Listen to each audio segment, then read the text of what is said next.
5년마다 찾아오는 대한민국 최고 이벤트. 제20대 대통령 선거가 열흘 앞으로 다가왔습니다. 열심히 하겠습니다. 대한민국의 미래를 결정할 운명의 시간. 총 14명의 후보가 대통령 선거에 출사표를 낸 후 막바지 선거운동에 박차를 가하고 있는데요. 20대 대통령은 어떤 사람이 되어야 할까요? 살얼음판을 걷는 느낌이라고 생각합니다. 정말 실천 가능한 공약을 내놓으신 건지 실제로 실행이 중요한 거니까요. 우리 국민은 그 어느 때보다 새로운 변화를 꿈꾸고 있습니다. 시험대에 오른 주요 대선 주자들의 공약을 살펴보고 20대 대통령을 향한 국민의 목소리를 담았습니다.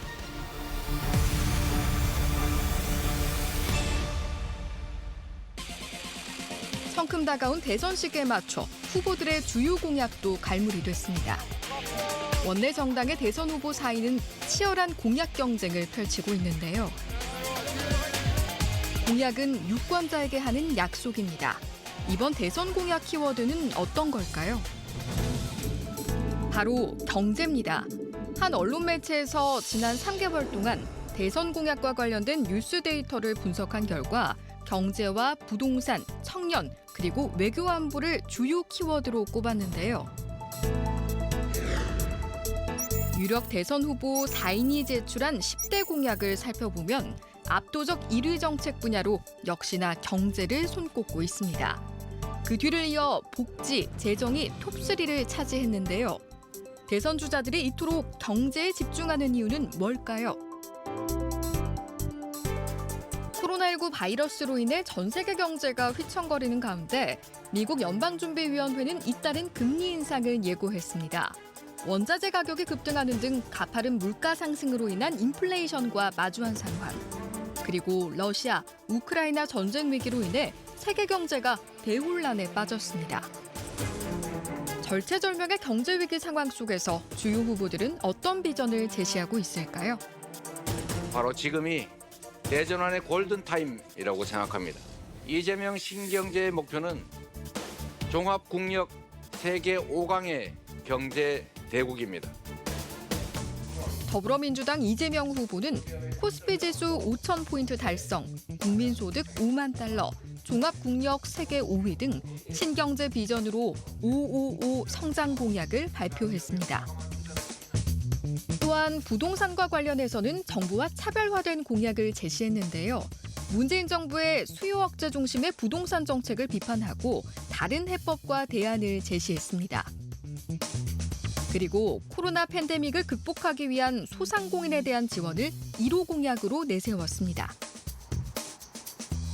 제가 당선되는 순간 즉시 대규모 긴급 추경을 편성하거나 아니면 국가 긴급 재정 명령권을 발동해서라도 반드시 책임지겠습니다, 여러분. 성난 민심을 잡기 위해 경제 대통령이 될 것임을 자처하고 있는 이재명 후보.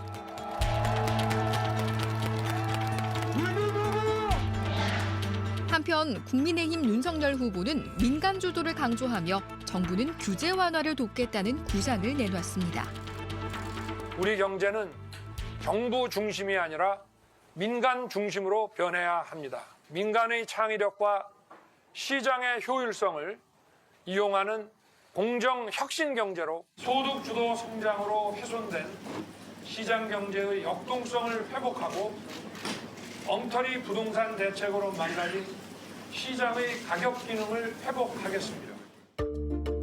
윤 후보는 종합부동산세를 전면 재검토하는 등의 세제 완화를 내세웠고 부동산 규제를 풀어 민간 개발을 통한 주택 공급 방안을 발표했습니다.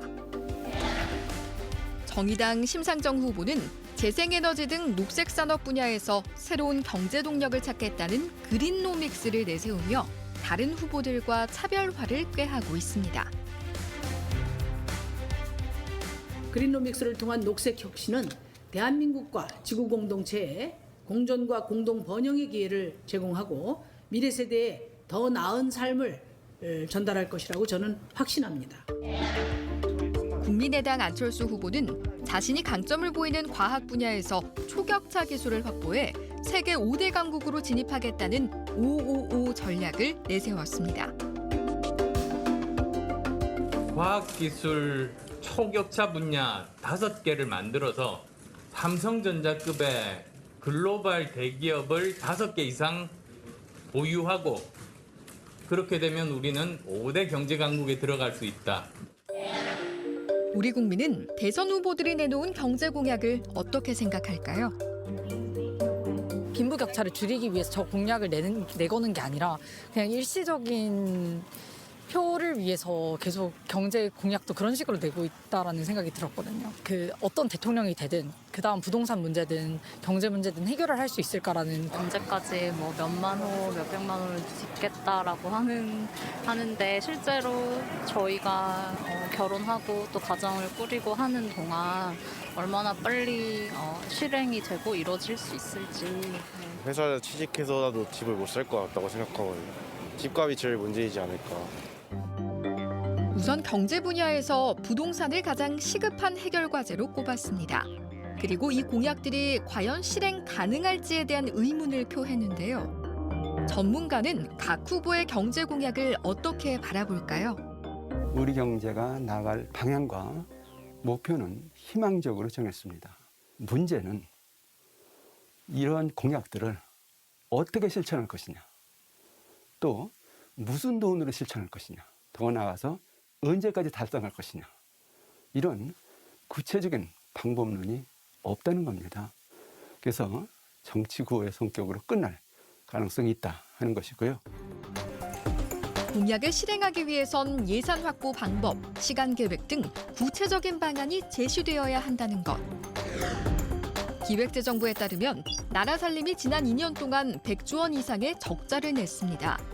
부채가 기하급수적으로 늘어나는 상황에서 대선 후보들은 뚜렷한 재원 조달 방안 없이 대규모 공약을 쏟아냈는데요.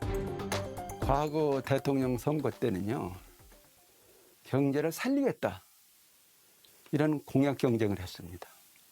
근데 이번 선거에서는 돈을 많이 풀겠다, 이런 공약 경쟁을 한다는 겁니다.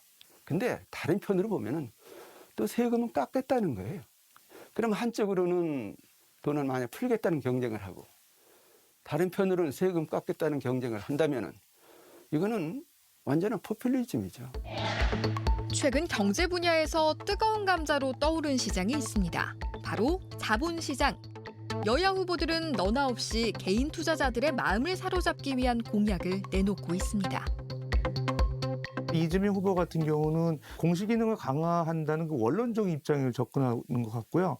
그다음에 윤석열 후보 같은 경우는 세제 완화를 초점을 두고 있는 것 같아요. 안철수 후보 같은 경우는 지금 코리아 디스카운트의 원인을 이제 지배구조의 문제로 보는 것 같아요. 그러니까 지배구조가 선진국들에 비해서 좀 투명하지 않고 또 개선해야 될 문제가 많다는 측면을 언급을 하고 있고, 심상정 후보 같은 경우는 오너 리스크를 많이 얘기하는 것 같아요. 최근에 이제 대기업들 그런 그 오너들의 어떤 갑질 또 여러 가지 이제 무책임한 발언들, 이런 것도 인해서 주가가 이제 떨어지는 요인들을 개선하겠다.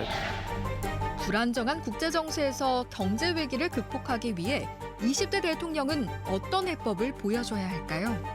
글로벌 인플레이션 그 압력이 상당히 높아지고 있기 때문에 우리나라에서도 좀 선제적인 통화 정책이 필요하다고 보여지고요. 일단 그렇다고 하면은 기준금리 인상을 상수로 놓고 봐야 돼요. 변수라기보다는 상수로 놓고 기준금리가 올라가는 거에 따른 시중금리가 이제 오를 거다, 이런 거 이제 기정사실화 하면서 정책이 나와야 되고요. 부유한 국가, 모든 국민이 행복한 나라를 위해 각 후보가 그리는 대한민국의 미래는 과연 어떤 모습일까요?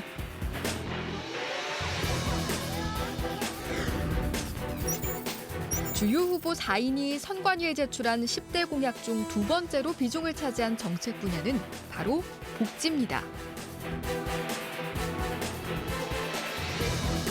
이재명 후보는 돌봄에 대한 국가의 책임을 강조했는데요. 돌봄을 국가가 책임지는 비율을 최대한 늘린다든지, 남성과 여성의 육아 돌봄 책임을 좀 이렇게 균등하게 나갈 수 있도록 하는 그런 장치들도 필요할 테고, 육아휴직을 남성들도 갈 수 있게 해놨는데 그냥 눈치를 안 볼 수 있게 해줘야 되는 거죠. 어르신과 환자, 아동 등을 위해 돌봄 서비스와 각종 복지 수당을 늘리겠다고 약속했습니다. 전 국민을 대상으로 부모 급여를 도입하겠습니다. 아이가 태어나면 1년간 매월 100만 원의 정액 급여를 받도록 하겠습니다. 윤석열 후보는 출산 준비부터 산후조리, 양육까지 국가의 책임을 강화하겠다는 공약을 발표했고, 심상정, 안철수 후보 역시 요람에서 무덤까지 돌봄이나 복지를 보장하겠다고 약속했습니다. 돌봄에 대해서는 계속 얘기를 하고 있지만 여기서도 다 빠져 있는 게 저는 그거라는 생각이 들어요. 그러니까 돌봄은 교육도 아니고 교육보다도 수준이 낮고, 그러니까 내가 할 수는 있지만 하기 싫어서 남에게 맡기는 일, 이 정도로만 생각을 하고 있고 주로 여성이 담당하고 있고, 그러다 보니까 이게 좋은 일자리가 아니에요. 그런 상황을 깨지 않으면 우리의 돌봄 문제가 해결되지 않습니다. 사회 구성원들이 진정으로 바라는 복지는 어떤 걸까요? 대한민국이 이제 OECD에서 선진국에 이제 진입을 했잖아요. 진입을 한 만큼 저 밑에 있는 소외계층과 저 위에 있는 지금 이 간극을 줄여놓지 않으면은 저는 매우 힘들다고 생각을 하는 시민 중에 한 명입니다. 요즘에는 청년들이 선택할 수 있는 선택의 폭이 너무 좁다라는 생각을 하거든요.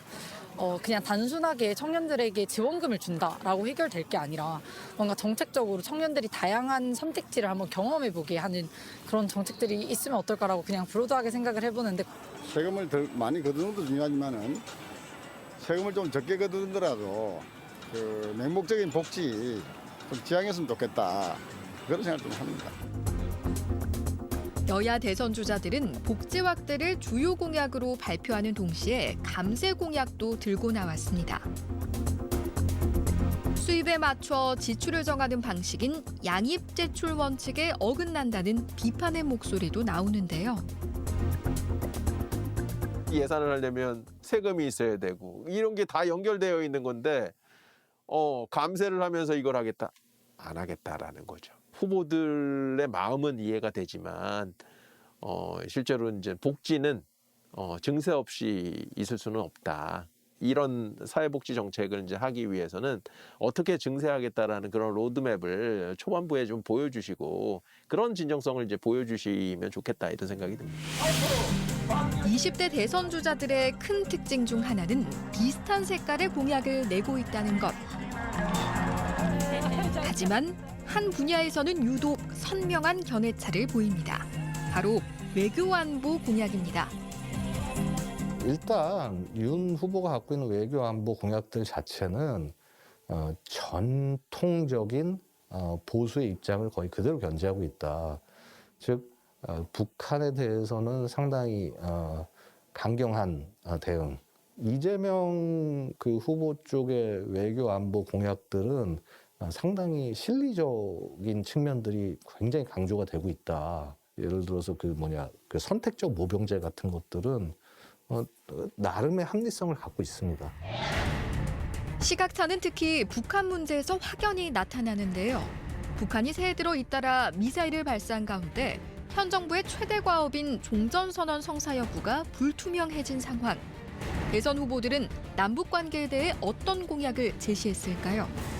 북한 문제에 있어서 지금 이재명 후보 같은 경우에는 어쨌든 북핵 문제로 놓고 봤을 때 단계적, 병행적 해결 방안을 좀 얘기를 하고 있죠. 그 나머지 심상정 후보나 안철수 후보도 일견 좀 비슷해 보이는 것 같아요. 윤석열 후보 같은 경우에는 선 비핵화, 그다음에 이제 후 대화, 이제 그런 기조인 것 같습니다. 하지만 북한의 미사일 발사를 두고 여야가 비슷한 목소리를 내고 있다는 의견도 있습니다.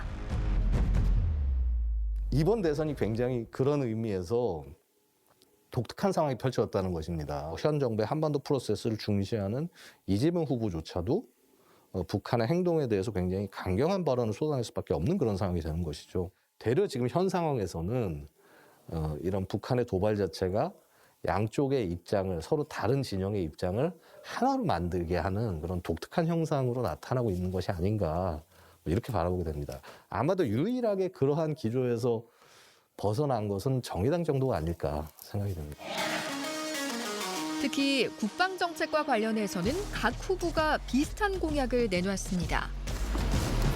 네 후보 모두 스마트 강군을 내세우며 국방개혁을 약속했는데요.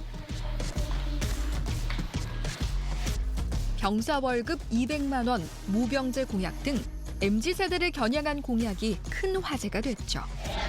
이에 대한 시민들의 평가는 어떨까요? 제가 2,800원 받고 군 생활했는데 200만 원은 현실적으로 좀 너무 어렵지 않겠는 생각이 들어요.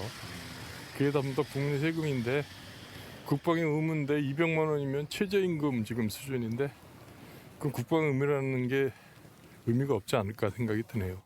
현재 군대 그 월급이 완전 너무 적지 않나요? 지금 젊은 남자들은 다 군대를 가기 싫어하는데 군대 월급이 올라가면 가고 싶어 하는 사람이 많아지지 않을까 그래서 좋게 생각하고 있었어요. 세대에 따라 첨예하게 갈라진 시민들의 의견. 병사 월급 200만 원 공약에 대한 전문가의 생각은 과연 어떨까요?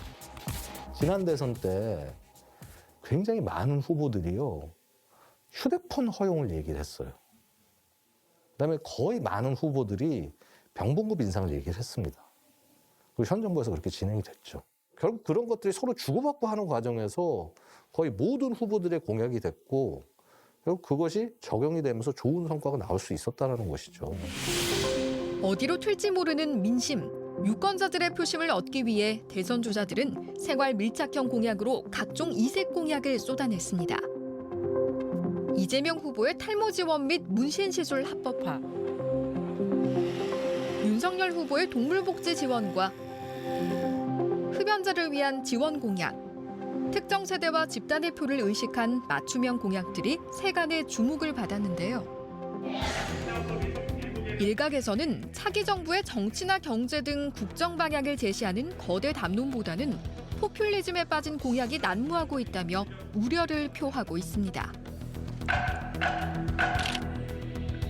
시민들은 이색 공약을 어떻게 바라볼까요? 마이크로 공약은 뭐 나름 재밌었다라고 생각이 들었어요. 귀에 쏙쏙 들어오고 알아듣기 쉬운 거라서 그 알아듣기 쉽게 공약을 말하는 건 좋은 것 같아요. 필요한 공약을 내는 건 포퓰리즘에도 크게 상관이 없지 않을까 싶긴 해요. 네.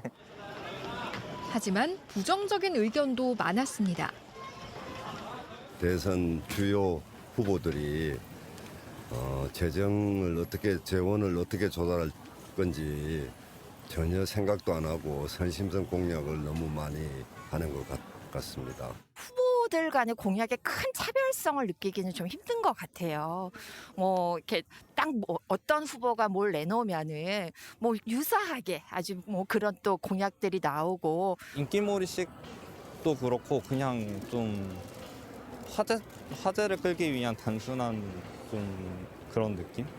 단순히 그냥 질러보고 마는 그런 느낌이라서 좀 어이없는 공약이라 생각합니다. 이번 20대 대선에서 유독 이색 공약들이 쏟아지는 이유는 어디에 있을까요? 대한민국 국민들이 이제 정부 정책의 거시적인 측면보다 또 자기 실생활에 필요한 점에 주목하는 성향도 있는 것 같고요.